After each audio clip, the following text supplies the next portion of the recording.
The great Charles Davis will be in the booth with Ian Eagle in week 1 at Cleveland. And Charles, let's start with the Bengals leader, Joe Burrow. He was back at practice 12 days before the season opener. In your opinion, is that enough time for Joe to be fully ready for that game?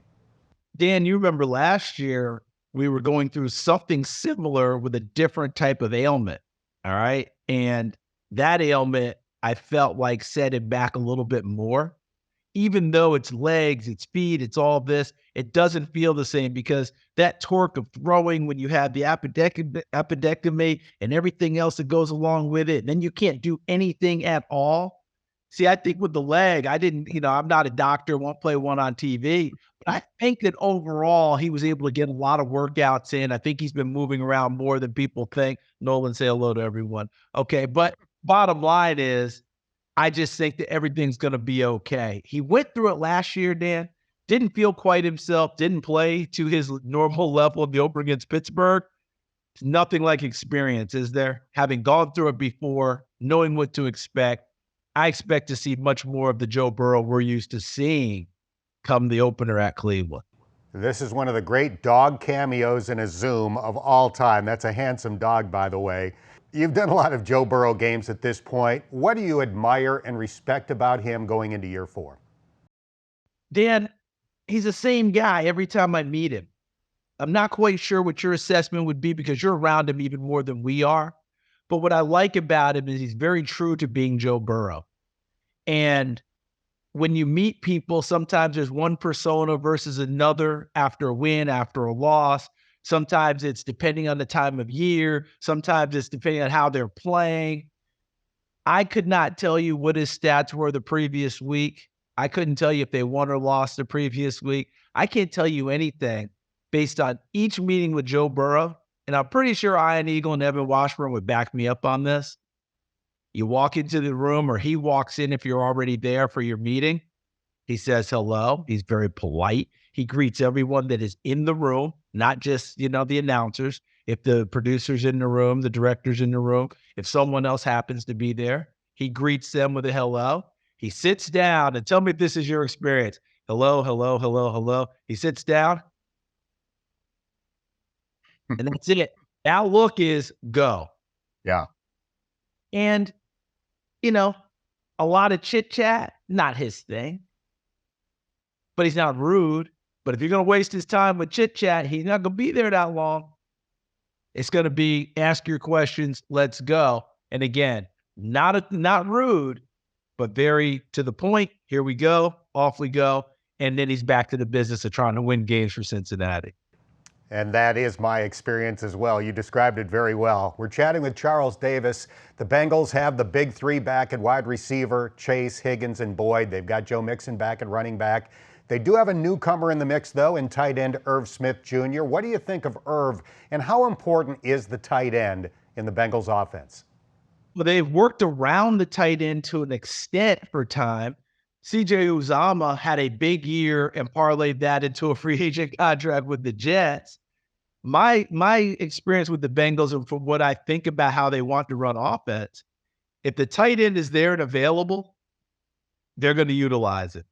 I thought the second half of last year, Hayden Hurst got utilized more as he got more comfortable and became that guy. Remember, that's why Hayden Hurst was drafted in the first round in the first place by Baltimore, to catch passes and be that guy. If they can get the Irv Smith Jr. that came out of Alabama, that explosive youngster that we saw make plays, if they're getting him in Cincinnati, he has no worry about being utilized. Joe Burrow knows how to spread the ball around, and you want to go cover the other 3? That's cool. I got another guy I can move the ball to. It's just a matter of if Irv Smith stays healthy and if he's the guy that we saw coming out of college, because he just didn't stay healthy in Minnesota. Last year, the Bengals went into the season with 4 new starting offensive linemen. This year, it's only 1, and he's a 4-time Pro Bowler, Orlando Brown Jr. Is this the year that the Bengals offensive line becomes known as a strength? I think so, because I think that they've taken care of all they needed to prior to this last move you just described. Now, the kicker to the move is Orlando Brown Jr. coming in at left tackle, and Jonah Williams said, hold on a second, that's my spot. And of course, there's a little bit of a, how do we say it, kerfluffle in the beginning. And you remember Jonah Williams, hurt feelings, wanted to stay at left tackle. There's a pride factor in that, that's where he's played his entire career. Very few times I think Dan do I actually get one right. But when it first happened and Jonah said, well, I want to be traded, get me out of here, I never bought into it. I never once did. I just said, he's got hurt feelings. I get it. He wants to stay where he is. But I think he's going to look around and realize just moving to right tackle, even though it's tough, playing on this team and this offense with this group with a chance to go to the Super Bowl, I think over time it will dissipate, and it has. And that's been a good thing for them. Let's turn to defense with Charles Davis. You played safety in the SEC at Tennessee. How big of a deal is the loss of Jesse Bates and Von Bell, particularly early in the season? It's a big loss. I don't think we can downplay it. And you're right about particularly early, because once it's for real and everything starts to move really fast, that one adjustment that's not made in the back end of the secondary that Jesse Bates or Von Bell would have made with the rest of the secondary all of a sudden turns into a big play because someone runs free. That tackling that Von Bell provided in the middle of that defense or coming up off the edge when he dropped down. The ball hawking that Jesse Bates provided as being a center field type of a free safety back there in full experience. It's a big deal early. Now, do they have people athletically that can replace them? Certainly. But it's also the leadership aspect, the tone Von Bell set the moment he got to Cincinnati, where everybody's ended up buying in pretty quickly. All those things have to be replaced as well.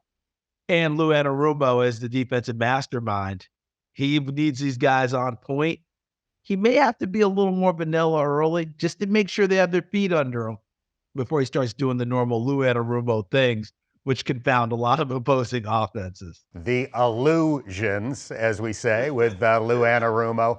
Charles, a lot of us thought he'd be gone, thought he would get a head coaching job this offseason. Did you think that was going to happen? And what is it about Lou that makes him one of the best defensive coordinators in the league? One, I thought it should have happened. Okay, and it should have happened a couple of years ago.